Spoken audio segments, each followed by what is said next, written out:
Tahukah Anda? Mengenal syarat sahnya perjanjian dalam pasal 1320 KUH Perdata. Untuk syarat sahnya suatu perjanjian, sebagaimana yang diatur dalam ketentuan pasal 1320 KUH Perdata, diperlukan adanya 4 syarat yaitu 1. Sepakat untuk mereka yang mengikatkan dirinya.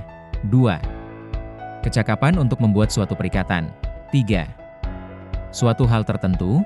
4. Suatu sebab yang halal.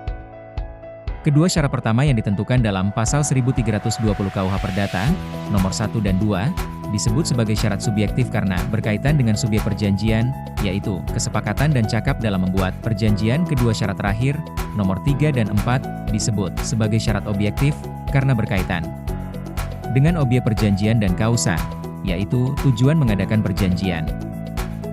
Apabila dalam suatu perjanjian terdapat adanya kehilafan, paksaan dan penipuan ketika suatu perjanjian diadakan, maka hal tersebut merupakan cacat bagi perwujudan kehendak bagi para pihak.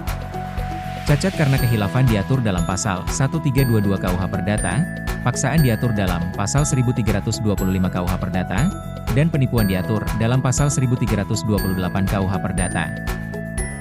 Kata sepakat menghendaki kedua belah pihak mempunyai kebebasan kehendak.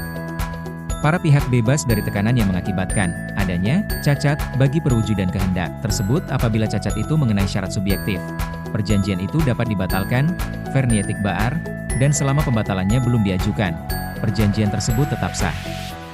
Namun jika cacat tersebut ada pada syarat objektif, perjanjian tersebut batal demi hukum, van rechtswege null and void.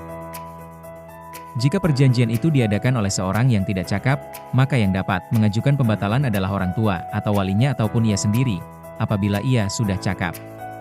Undang-undang menentukan bahwa mereka berhak untuk mengajukan pembatalan perikatan itu dalam waktu 5 tahun. Untuk mereka yang belum dewasa, berlaku sejak hari kedewasaan, dalam hal pengampuan sejak hari pencabutan pengampuan, dalam hal paksaan, sejak hari paksaan berhenti, dalam hal kehilafan atau penipuan, sejak hari diketahui penipuan atau kehilafan itu.